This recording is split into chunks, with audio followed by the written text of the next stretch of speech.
저는 오늘 본문을 수십 번을 읽으면서 말씀을 묵상하는 가운데 이 1절을 반복해서 읽는데 마치 우리 주님이 제 귓가에다 대고 이렇게 말씀하시는 것 같은 느낌을 받았습니다.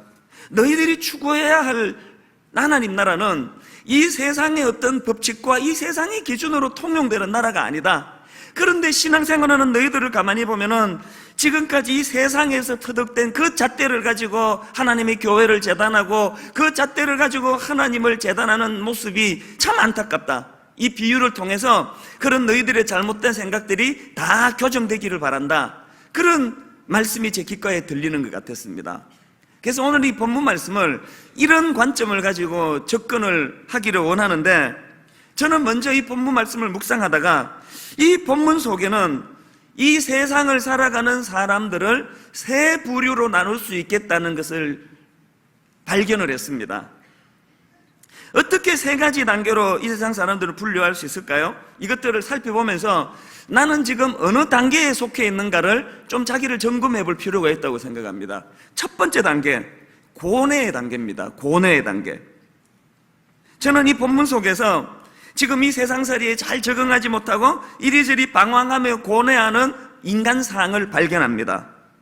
여러분, 지금 이른 아침에 그 인력시장에 나와가지고 고용되기를 바라는 그 사람의 심정을 한번 생각해 보세요. 그분들은 다 일당직입니다. 하루 벌어 하루를 사는 사람입니다. 그런데 이런 사람들이 얼마나 많은지, 쓰임받지 못하는 사람들이 얼마나 많은지, 아침에 9시에 가봐도 고용 못한 사람이 덕실거리고, 정오에 가봐도 마찬가지고, 오후 3시에 가봐도 마찬가지고, 심지어는 하루 일과가 다 끝나가는 1시간 남겨둔 오후 5시에 가봐도 여전히 택함 받지 못해가지고 서성이는 사람들이 그렇게 많더라는 거예요.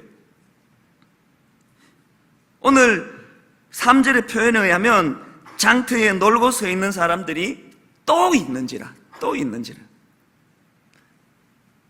6절 말미에 보니까 너희는 어찌하여 종일토록 놀고 여기 서 있느냐 그렇게 물었더니 7절에서 우리를 품꾼으로 쓰는 이가 없음이니이다. 이 말씀이 그렇게 마음이 아파요. 일당직이에요. 하루 종일 자기를 뽑아주는 사람이 없어서 그 고용시장을 서성이면서 머릿속으로는 사랑하는 아내가 오늘 하루 일해서 벌어오는 돈을 가지고 어떻게 이걸 메우고 음식을 장만하고 이런 생각을 하고 있을 텐데, 또 애들이 눈에 아른아른거리는 거, 이 철없는 애들이 오늘 내가 벌어오는 그 일용직 일당을 가지고 또 과자도 사주고 또 아빠 손에 들려져 있어서 선물을 기대하면서 나를 기다리고 있을 텐데 아무것도 손에 잡히는 거 없는 그 가장의 아픔이요. 저는 이 본문 말씀을 여러 번 읽는 가운데 이게 오늘 우리 이 시대를 살아가는 우리 모든 가장들의 모습, 또 이 땅을 살아가는 우리 인생들의 모습이 아닐까, 그런 생각을 해보았습니다. 최근에도 어떤 기사를 보니까 결혼해가지고 부양가족이 있는데 그럼에도 실직 상태에 있거나 경제활동에 나서지 않는 그 기사 표현으로 노는 남자가 200만 명이 넘는다는 겁니다. 그리고 작년에 베스트셀러가 되었던 그 88만 원 세대라는 책이요.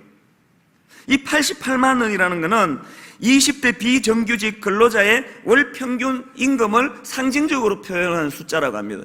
저는 그 책을 읽으면서 이 세상에 갓 나온 젊은 20대, 아직 세상이 뭔지도 모르는 이 젊은 형제 자매들이 세상에 나오자마자 세상이라는 게 이렇게 만만치 않은 거구나, 내가 대학 공부할 때만 해도 자신만만했는데 세상이 이렇게 녹록한 게 아니구나, 아픔을 겪고 좌절감부터 겪을 그 젊은이들을 생각하면서 참 마음이 아팠습니다. 이게 인생이에요. 경제적인 문제뿐입니까? 이 복잡한 사회 구조 속에 적응하지 못해가지고 지금 마음이 무너지고 정신적으로 병들어 고통하는 사람들이 얼마나 지금 우리 주변에 급증하고 있습니까? 이 모두가 다 1단계의 사람이에요. 마음에 아픔이 있고 갈등이 있어요. 참 세상살이가 너무 힘드는 그런 상태입니다. 그런가 하면 본문에는 2단계, 두 번째 단계의 사람들을 볼 수가 있는데, 감격의 단계가 그겁니다. 감격의 단계. 써주는 사람이 없어서 고뇌하던 그 사람들이 어느 마음씨 좋은 그런 포도밭 주인을 만나가지고 부름을 받았을 때 그 감격이 얼마나 넘쳤겠습니까? 오늘 하루 공 쳤다 생각했는데, 특별히 오후 5시에 부름받은 사람들은 이게 웬일인가 싶었을 거예요. 하늘이 붙었다 떨어졌다 했을 거예요. 살다 보니 이런 날도 있구나 하는 거예요. 감격의 단계예요.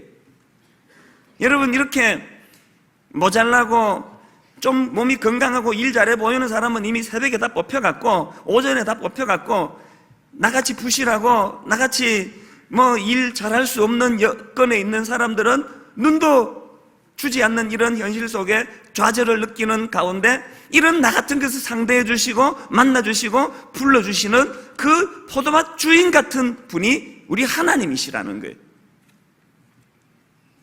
이 은혜를 경험하신 분이 많으리라고 생각합니다. 오늘 예배하는 분들 중에 그런 분들이 얼마나 많았겠습니까? 여러분, 지난 세월을 이렇게 되돌아보면 참 나는 자격 없는 사람인데, 마치 마지막 오후 5시에 부름받은 자와 같은 그런 부실한 자인데, 나 같은 것을 불러주시는 하나님 은혜에 감사하고 감격하던 그 순간들이 여러분 마음속에 다 담겨 있으리라고 생각합니다. 저 역시도 지난주 말씀드렸듯이 그 어린 20대 초반의 나이에 녹록지 않은 그 세상살이에 힘들어하고 좌절감을 느끼고, 여러분, 사람이 오죽 부실하면 그 청소하는 직장에서도 쫓겨나느냐는 거예요. 세탁소에서 일하는 사람 뒷바라지 하는 그 시다바리 노릇하는 그것도 못해가지고 3일 있다가 쫓겨나느냐는 거예요. 그래서 마치 내 인생은 동굴에 갇혀 있는 것 같다는 처참한 생각을 가질 때, 이런 나 같은 것을 만나주셨던 하나님의 은혜가 얼마나 컸겠습니까? 잊혀지지가 않아요.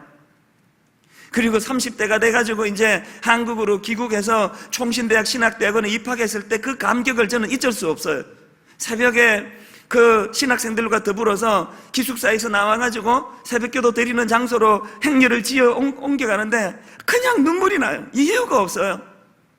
어떻게 나 같은 것이 이 거룩한 종의 반열에 그렇게 서 있고 동참할 수 있는지가 감격이 되더라고요. 은혜를 받아보니까요, 논리가 아니더라고요. 새벽기도 시간에 그냥 털썩 앉는데 그냥 눈물이 나와요. 이유도 없어요. 왜 우느냐를 생각해 보면 이유가 없어요. 이게 두 번째 단계예요. 감격의 단계.